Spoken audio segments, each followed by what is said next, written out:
What is up, YouTube fam? Robbie C here, and today we are going to learn how to push putt. But before we dive in, we have to ask the most important question of the day, and that is, of course, how are you doing today, Nathan? You having a good one? So catch me if I fall.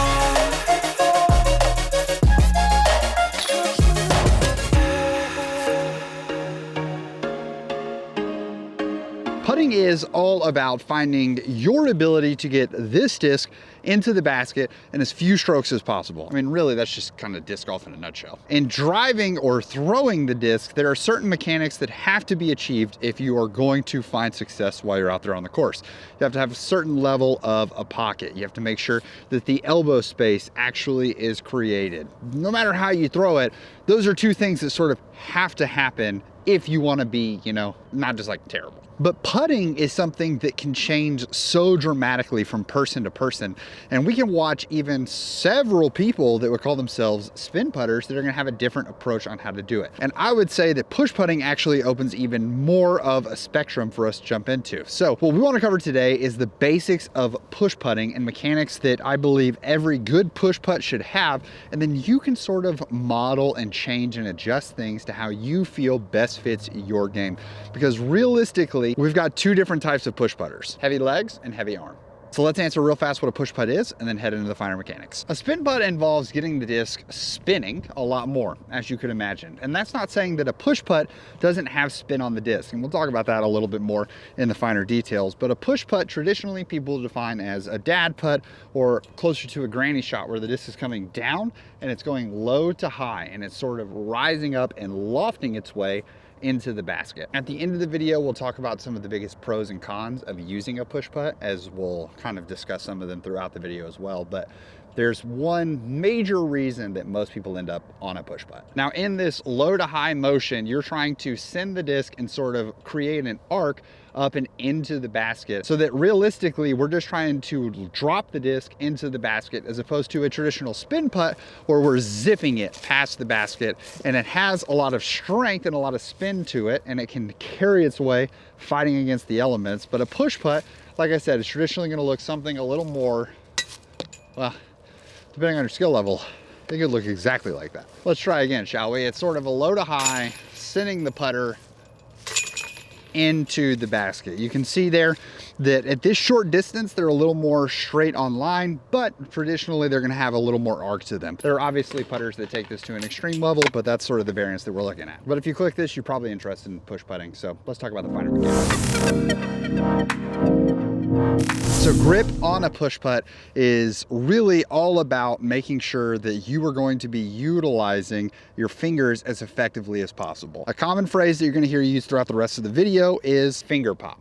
Finger pop is the extension of my fingers driving into the disc, which is causing pop. And honestly, this is where we're going to get a lot of our spin as well. That's going to allow the disc to sort of stabilize. Whereas in a traditional spin putt, your wrist is creating a lot of that spin. Our wrist is going to help in the spin here, but like I said, we'll talk about that in a second. Now, we want to make sure that our fingers are not in the finished position. So many people are going to grab the disc and keep their fingers all the way out. I've talked about this in the spin putting video. We want our fingers to be somewhat curled in. They don't need to be all the way towards the rim. This is too much, and it's not going to allow us to get a consistent finger pop, because by the time that the putt actually fires, it's going to be too late and we're going to be pulling the disc off to the right. We want to make sure that we have our fingers at a nice sort of middleweight position. One of the ways that I think about this is that if I'm holding the disc, I want to make sure that my thumb is sort of lined up between my middle finger and my middle finger and my index finger. What this allows me to do is this allows me to create pressure on both sides of the putter, and as I have my fingers curled in, I can then use that pressure that I'm generating from my thumb and my fingers to sort of move the disc just the slightest bit. For me, with having larger hands, this is me holding a wizard, I always gotta cover the whole thing up. When you are having larger hands, I can get some pretty extreme in and out movement. I've got space between my palm. When I extend the putter, I end up with space between my palm and the disc. Now, traditionally, I'm not having space really between that. If there is, it is the slightest bit of space. But I wanna make sure that my fingers are curled in, because as my fingers are going to be one of the main generators of power in popping the disc, it's really hard. If you just sit here with your fingers extended as you're watching this video right now with me, and you try to pop from here, there's no power. But if we just curl them in just a little bit, you can see that fast motion allows me to really pop the disc, which is phenomenal for creating that right there. The wrist is being used, but lots of the power is coming from the fingers. Now I'm gonna go ahead and tackle the controversy and get it out of the way real fast, and that is the index finger's involvement on the push putt.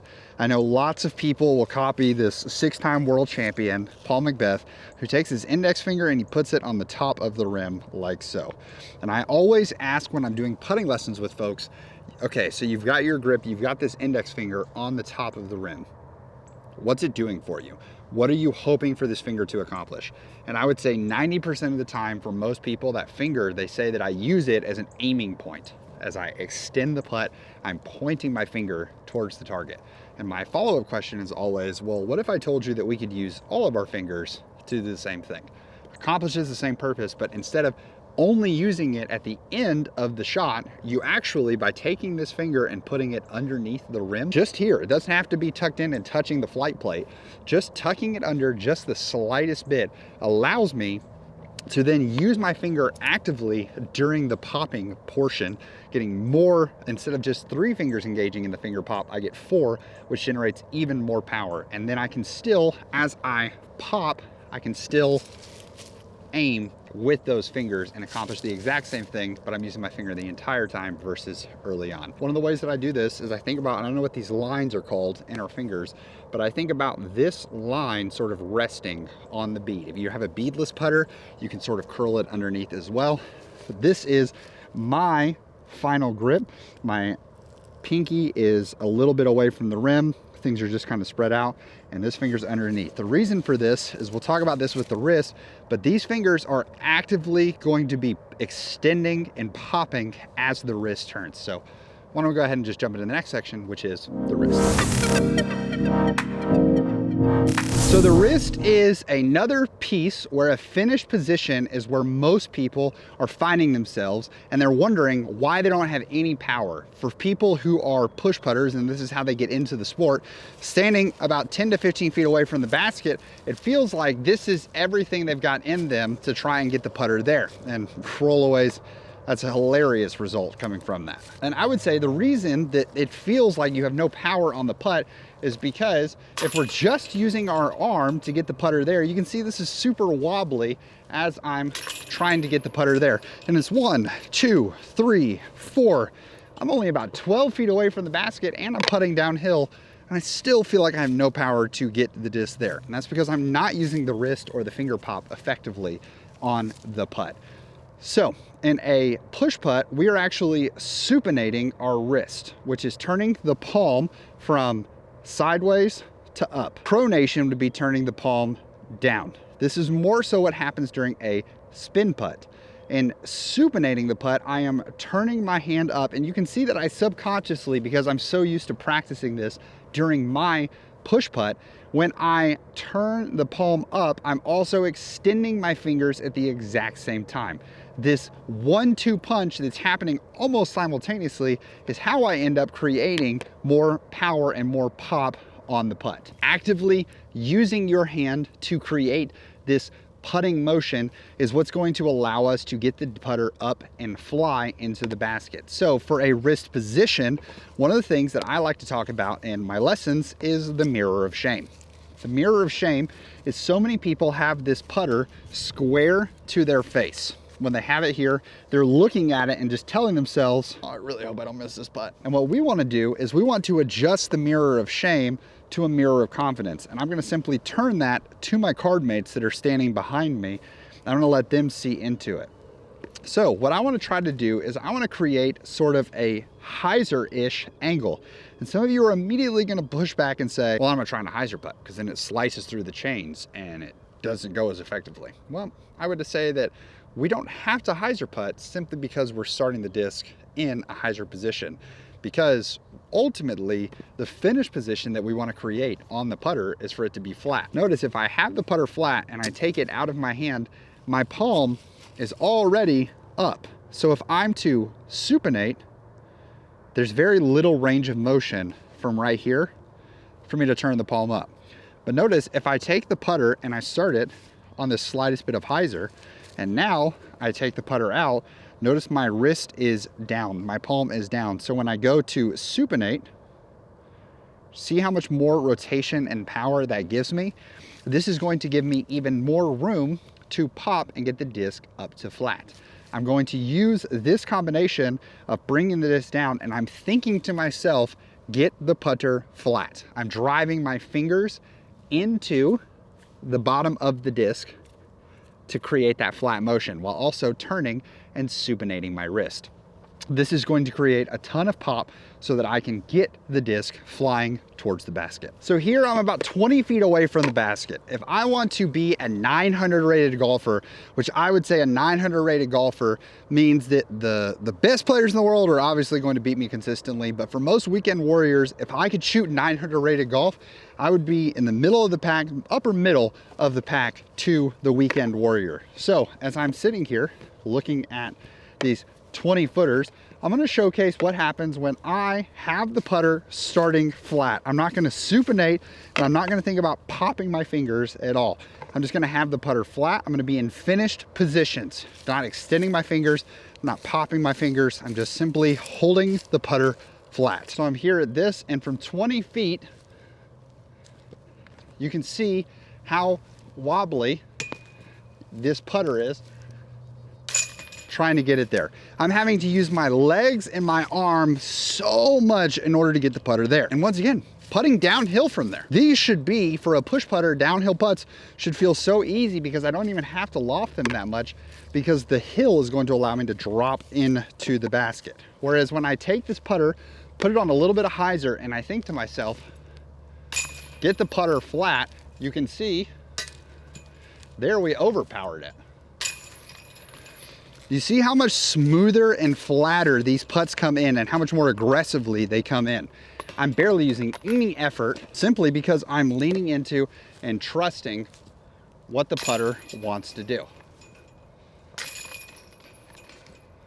Simply creating a little bit of hyzer and thinking about driving the putter into its flat position is huge. Your body knows what it wants to do. One of the ways that I teach this, and I've done this in the clinic before, and there's actually a video on the channel, is an egg toss. When you are tossing an egg, if you just have your hands sort of flat and solid, it's really hard to throw the egg. But if you think about tossing an egg, your fingers are naturally gonna pop and extend that, which brings us to the commercial break drill. So the commercial break drill, some of you are like, well, I don't have cable anymore, but YouTube has ads on it unless you're paying for YouTube ads. And even then, I feel like every streaming service is sneaking ads in. So we do end up with commercial breaks once again while watching TV because the world has to go around through advertisement. So the commercial break drill is you're gonna take a putter and you're gonna have it in the living room with you or wherever you watch television or videos or things like that.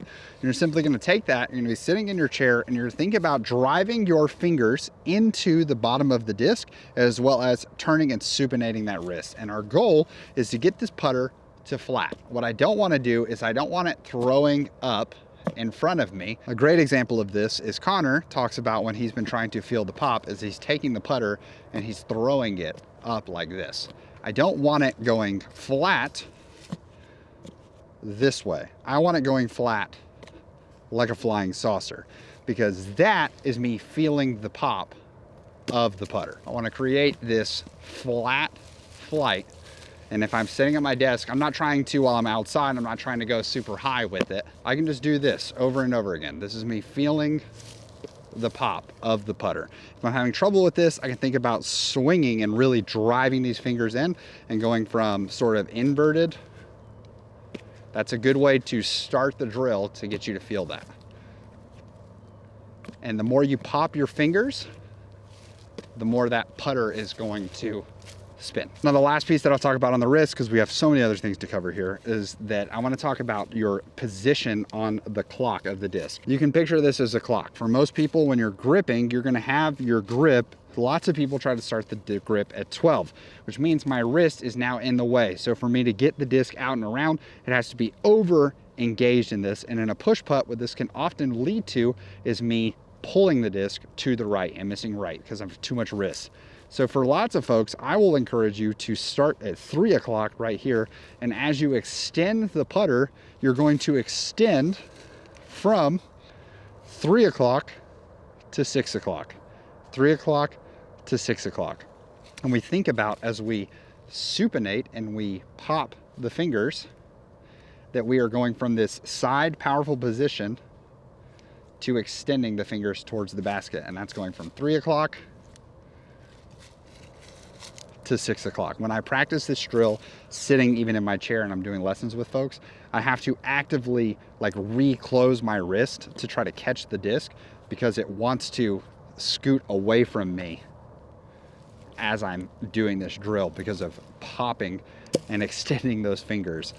You're gonna feel this over and over again, and when I find that I'm over missing to the right, it's because I'm over curling, I'm getting too high on the disc at this 12 o'clock starting position. And so I want to back off to 3 o'clock. And then as I'm feeling more power, I can, if I'm further away from the basket, I can sort of rotate in because I'm going to have more room. But another way that I add power is through the arm and the legs. I would argue that there's 3 standpoints in the legs, and those are minimalist, stagger, straddle. We'll start with the stagger, and then we'll head to the straddle, and then we'll finish with the minimalist. It's reverse order, but the staggered is going to be sort of a Ricky Wysocki approach, where you're going to have your legs very much spread out, and you're using your legs to drive a lot of the power. You're transferring the weight. Because we don't have the simple swoosh and flick of the wrist to generate power, we're going to generate power in a multitude of other ways. Also, creating this staggered stance allows me to bring that putter down between my legs to have more swinging room for the arm. The arm we'll talk about last because it has honestly the most minimal role in all of this. It's more so just a little guiding post as the other 3 pieces of the wrist, the fingers, and the legs drive power. So Ricky's approach is going to be much more low to the ground, and he's loading and bending weight on his back foot. His front foot could even pop up as he does this because there's so little weight on that front leg as he's bringing it down, and he drives into the push. Lots of folks are not willing to commit to using their legs on a push putt as much because they feel like it looks silly. But you know what looks even less silly? Well, making putts looks less silly than missing putts. Now, an area where people mess up this sort of stagger is they go too wide with this, and this causes their momentum to drift off. So we want to make sure that we are lining up so that when we do this deep push, that we're actually still extending our momentum and our weight towards the basket. If you find yourself pulling super hard to the right, once again, it could be too much risk, but it could also be because my front foot is sort of pointed in the wrong direction. And so most of the time when you're bracing, you're going to be bracing against those baby toes on your foot. You're going to feel the weight coming forward like that.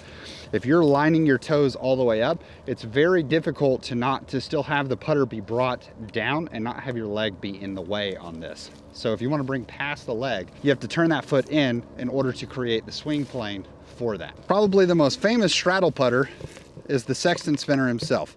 And a lot of people struggle with this because they get so used to, if you're a push putter, you get so used to that extreme low to high that the straddle feels like it loses that. And that's where we're here to say that for me, when I find that I'm squirrely and I'm missing a lot, like I'm pulling right a lot, this allows me to isolate and bring that arm in much more of a straight through swing, going to the straddle stance. In the straddle, I want to make sure that I'm timing the drop and the release together. If you do this stance and you just feel this out, even on the stagger, there comes a point where you can feel the pop, where I have pushed and there's this boom, this accelerating moment. The same thing happens on the straddle stance where I'm down, boom, boom. There's this weightless moment before the knees sort of lock and hit their spot where you can feel there's a window. That window is where we are trying to actively pop the fingers and rotate the wrist. If we're off on these and we're going pop, boom, we're gonna be late releasing the disc, which is gonna cause the disc to go super nose down, which just lets us know we've mistimed the pop. We wanna make sure these are working together, not independently of one another. If we go too early, the legs have been useless and lost from it. And if we go too late, we're gonna be releasing too high. It's all about timing these pieces together so that they work collectively and we're not working and sort of pushing and pulling one from the other. making sure if you're using the straddle stance that don't go too wide with the straddle, because it feels like it really messes with the power and the pop. And it's a lot harder. The deeper I go into a straddle, my timing window actually decreases because I can't bend as deep into it because I'm already so deep. It's like being in the finished position for my legs. And the last one that I'll approach is honestly sort of the stance that I end up taking, and it's inspired by Calvin Heimberg, who is the minimalist side. For him, you may think that Calvin doesn't have like a sort of super deep as in Ricky does, and he's definitely not straddled like Nate Sexton, even though sometimes Calvin will have that straddle from like way deep and he'll bring the disc all the way down between his legs and fire it that way. That's only super far out. What Calvin's trying to do is a lot of his power is coming from the finger pop and the supination of the wrist as opposed to using the legs. But don't be fooled, he's still using his legs.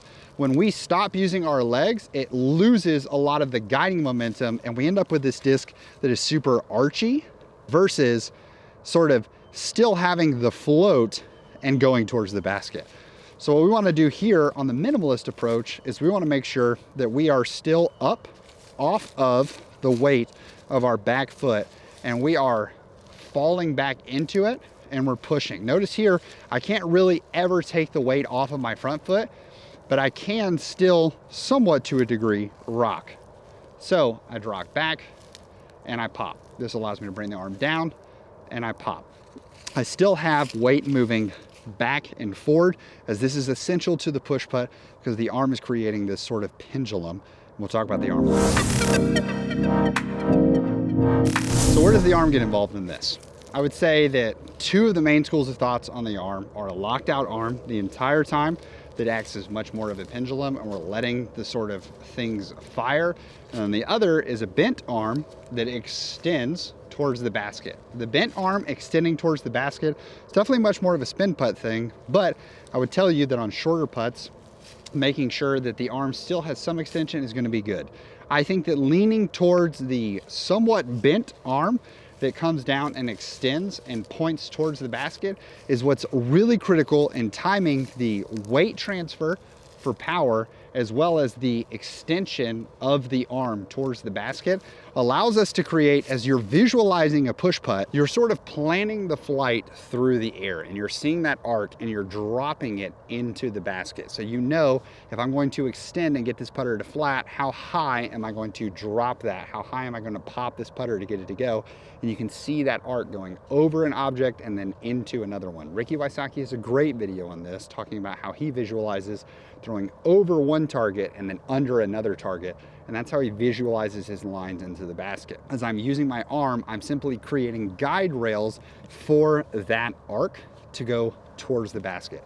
And we just time the arm with the momentum. If you're over arming the disc, usually what that's gonna look like is you're going to be flinging the disc and you're gonna be putting too much arm and momentum, and it gets really easy when we start arming it to sort of bend the wrist in. If I'm just thinking about using my arm as a lever here in and out, it's very difficult to think about sort of curling that wrist in.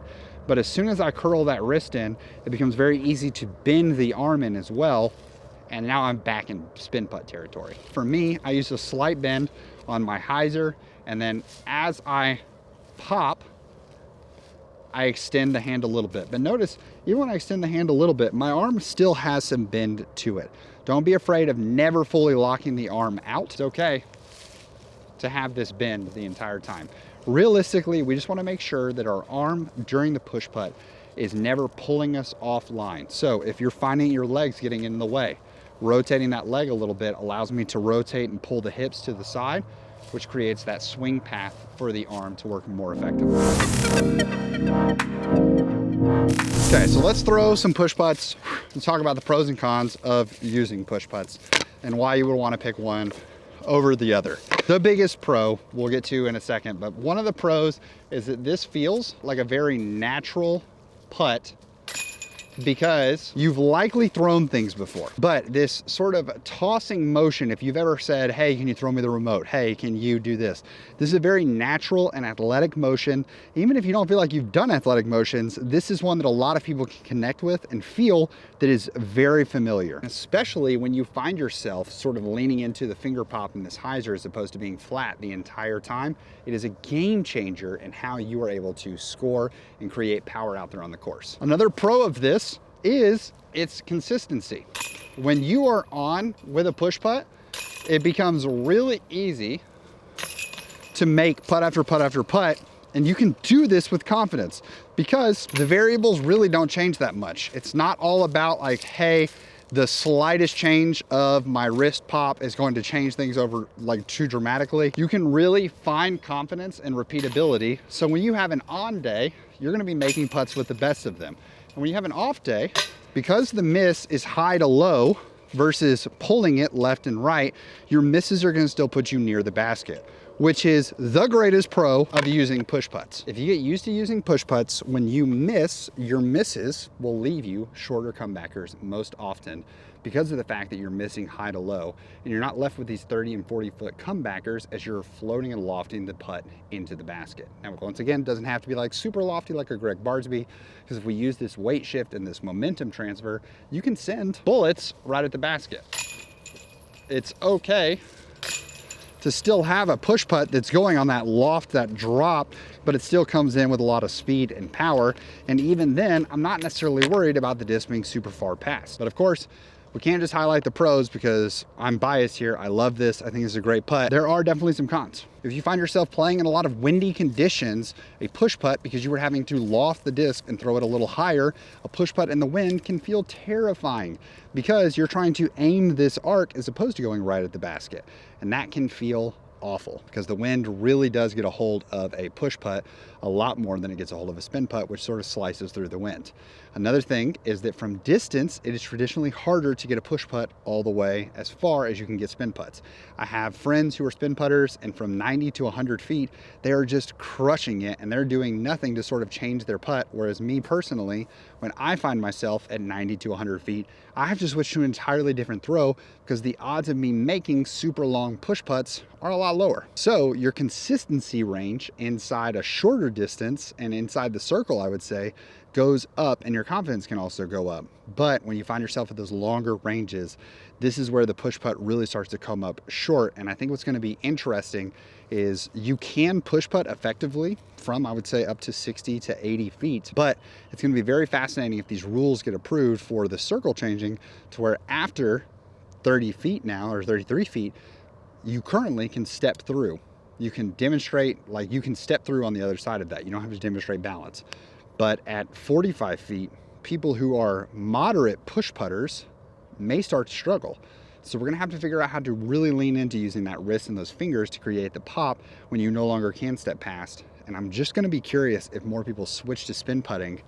I don't think it's gonna be true because they're gonna be thinking more often that I want that safer comebacker because I can't zip it past and have a 30 footer and then step put it in on the other side. As always, this video ended up longer than I thought it was gonna be, but honestly, I'm not too worried about it because I think that there are a lot of minute things about the push putt that get overlooked or oversimplified, and people just kind of write this off as like a beginner style putt. And obviously some of the best putters in the world are push putters. We want to lean in and wonder how are they doing what they're doing, because I think that if you could be someone who's good at putting, it brings so much more joy to the game. So you're not stressing at the end of every single hole wondering, am I going to make this? Am I not going to make this? Is my great drive just wasted? So I hope this video is helpful. I hope you guys have an amazing rest of your day, and I hope you can make it fantastic for someone else too. But for now, we're going to leave you with the birdie.